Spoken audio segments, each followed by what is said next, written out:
Hello दोस्तों, स्वागत है आपका नई क्लास में नए टॉपिक के साथ में। आज हम बात करने वाले हैं आप हिंदी के पेपर के अंदर 90 प्लस और किस्मत चली तो 95 प्लस बिल्कुल आराम से बिल्कुल इजीली ला सकते हो। लेकिन एक तरीका है, कुछ तरीके हैं जिनको अगर आप फॉलो करोगे तो आप हिंदी के पेपर में आराम से 95 प्लस ला सकते हो, ठीक है ना। तो देखो वो क्या तरीका है, वो आज की क्लास के अंदर मैं आपसे शेयर करूंगा। ये जो तरीका है बिल्कुल जेन्युइन तरीका है, मैंने खुद ने फॉलो किया है और मेरे खुद के हिंदी में 90 नंबर आए थे और ये 90 नंबर 95 प्लस भी हो सकते थे। कैसे हो सकते थे सब कुछ मैं आपको डिटेल करने वाला हूं, क्योंकि मैंने इस चीज के ऊपर रिसर्च करी है, मैंने पेपर्स देखे हैं, मैंने उनके क्वेश्चंस देखे हैं, उनके आंसर्स देखे हैं। हर एक चीज को रिसर्च, हर एक चीज का एनालिसिस करने के बाद मैं आपसे जो एक सीक्रेट ट्रिक है वो शेयर करने जा रहा हूं हिंदी के पेपर के लिए। तो देखो, हिंदी का पेपर है आपका पूरा, मैं हिंदी के पूरे पेपर की बात नहीं कर रहा आपसे, ठीक है ना।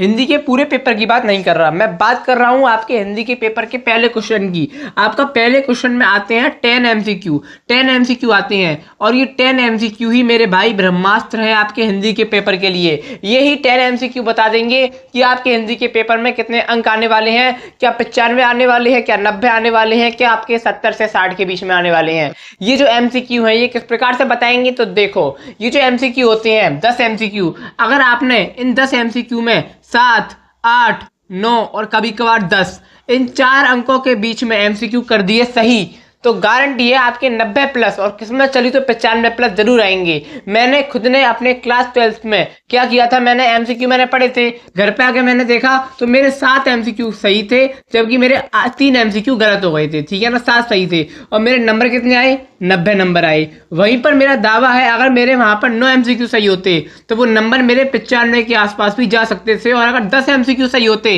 तो मेरे नंबर 95 प्लस ही आते। इस बात की गारंटी थी। क्यों गारंटी थी, क्योंकि जो एमसीक्यू होते हैं ये आपके हिंदी के पेपर की नाक होते हैं। अगर आपने इनको सही कर दिया तो फिर एग्जामिनर देखते हैं कि आपने शुरू का सही किया है, आपने एमसीक्यू सही करे हैं, सारे के सारे सही करे हैं, ज्यादातर सही करे हैं, तो वो समझ जाते हैं कि ये कॉपी चमत्कारी है, बच्चा चमत्कारी है, आपको आगे नंबर मिलते हैं। आगे अगर आपने आगे का बना के भी लिखा होगा तो भी आपको नंबर आगे मिलेंगे। लेकिन शर्त ये है कि आपका जो पेपर है वो पूरा कंप्लीट होना चाहिए। हिंदी का पेपर हम छोड़ देते हैं, निबंध रह जाता है, कुछ रह जाता है, नहीं रहना चाहिए। आपका हिंदी का पेपर पूरा सॉल्व हो जाना चाहिए, ठीक है ना। किसी भी चीज को आपको नहीं छोड़ना है और इन 10 एमसीक्यू पर फोकस करना है। हिंदी के पेपर में अगर सबसे ज्यादा आपको अच्छी तैयारी करनी है तो एमसीक्यू को ज्यादा से ज्यादा पढ़ने का प्रयास करो। मैं आपके लिए एक ऐसी सीरीज ला रहा हूं, एक ऐसी जो एक कह सकते हो आप, एक ऐसी सीरीज ला रहा हूं 10 दिनों की। उसमें मैं आपको बताऊंगा कि आपके एमसीक्यू कौन कौन से आ सकते हैं, कौन कौन से ज्यादा इंपॉर्टेंट है। अब ऐसा नहीं कह रहा कि उसी में से आ जाएंगे,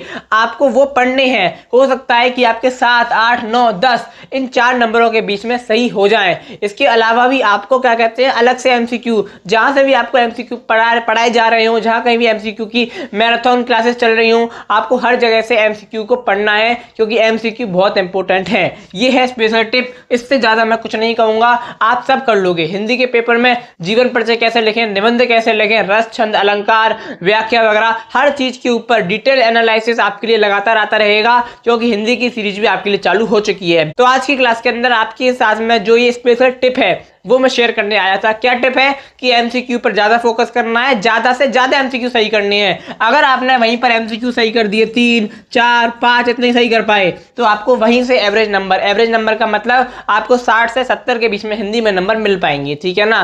तो आशा करता हूं कि आपको समझ में आ गया होगा। अब मैं आपको लूंगा एक और नई क्लास में नए टॉपिक के साथ में, तब तक के लिए जय हिंद, जय भारत।